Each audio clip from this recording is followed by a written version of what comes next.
وننزل من القرآن ما هو شفاء ورحمة للمؤمنين ولا يزيد الظالمين إلا خسارا. Di antara salah satu anjuran ketika kita pulang ya, atau ada sahabat-sahabat kita, saudara-saudara kita pulang dari menunaikan ibadah haji ataupun umroh ya, kita seperti kami disunnahkan untuk menceritakan kebaikan-kebaikan sebagai ilmu, pelajaran dan motivasi tentunya bagi yang belum berangkat ya. Bagi yang sudah berangkat pun sebagai motivasi tergerak kembali hatinya untuk bisa berangkat kembali.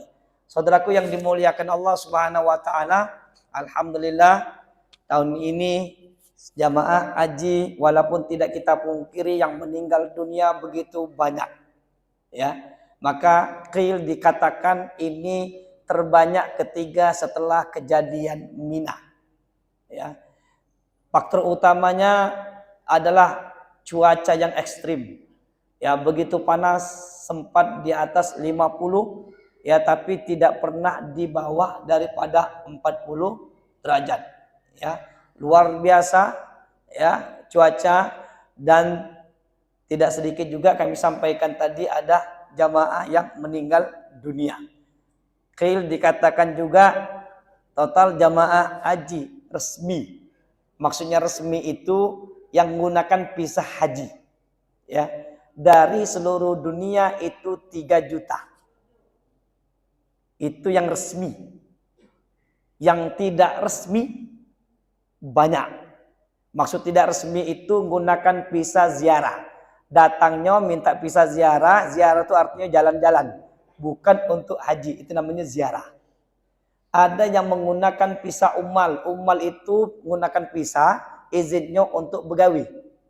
Mungkin untuk bawa mobil atau yang lainnya, tapi digunakan untuk haji. Ada juga yang umroh yang tidak balik lagi. Ya, informasinya wallahu alam kebenarannya Indonesia baik itu kurang lebih 100.000 yang, maksudnya apa dunia saya nggak tahu ya. Dunia itu baru bukan Indonesia baik, hampir seluruh dunia itu ada. Ya, itu dikabarkan ada 100.000 yang menggunakan visa umroh tidak baliklah lagi. Ya, nah saudaraku yang dimuliakan Allah Subhanahu wa taala, maka akhirnya keluarlah peraturan fatwa daripada kerajaan Saudi Arabia. Siapa yang haji tapi tidak mendapatkan izin resmi dalam hal ini visa haji, maka tidak dikatakan haji. Ya, bahkan dikatakan dalam khutbah-khutbah Jumatnya, siapa yang haji tapi tidak mendapatkan izin resmi, maka hajinya adalah haram. Perbuatan itu. Ya, maka saudaraku yang dimuliakan Allah Subhanahu wa taala, memang masuk ke sana teknis caranya. Maka yang dibahas ini caranya. Maka kalau ada orang bertanya bagaimana Ustaz hukum hajinya, maka saya bilang kalau secara aturan syariatnya selama syarat rukun sudah terpenuhi, berarti dia sudah melaksanakan itu. Tapi bagaimana nilai pahalanya, apakah dikatakan dapat atau tidak, wallahu a'lam. Ya, kenapa saya bilang begitu? Sama seperti wong sholat, tapi sholatnya tadi banyunya maling, pakai baju yang haram. Sholatnya sah, tapi bagaimana nilai pahalanya, wallahu a'lam. Kan begitu.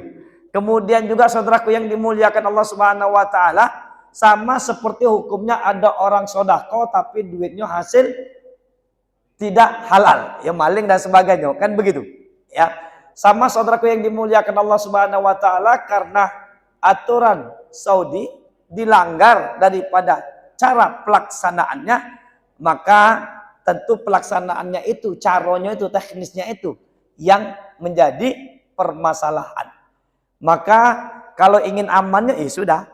Kalau pengen amannya, baik secara aturan kenegaraan ataupun secara hukum hajinya yang gunakan visa resmi. Karena yang tidak resmi juga dikejar-kejar. oleh polisi, singitan, tangkep, ya, maka tidak sedikit yang dipulangkan, yang kena tangkap. Ya, itu saudaraku yang dimuliakan Allah sebagai pelajaran bagi kita, ya, walaupun tidak menutup kemungkinan di mana-mana negara manapun banditnya tetap ada. Mafia-mafia tetap ada. Kalaupun dia bisa masuk ke Eropa, tidak menutup kemungkinan dia nyogok petugas, ya, biar dia bisa masuk. Itu salah satu prosesnya tadi.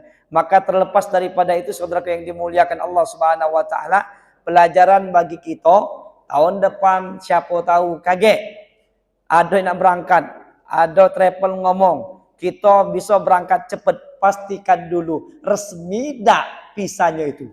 Karena saya pribadi sempat menjemput ada jamaah haji dari Jakarta, tapi mamangnya ikut dengan travel kita resmi, ya, artinya dia pakai kota memang daftar ke depan. Dia tertipu oleh travel tersebut. Yang punya travelnya datang, ya, kemudian hotelnya belum lunas, bisnya belum lunas, cateringnya belum lunas. Akhirnya diusirlah oleh pemilik tempat tinggal tersebut. Ya, itu contoh. Saudaraku yang dimuliakan Allah, padahal mereka sudah membayar lunas. Saya bilang ini sebagai pelajaran bagi kita semua. Ya, jangan nanti tergiur dengan dia murah, tapi akan bermasalah.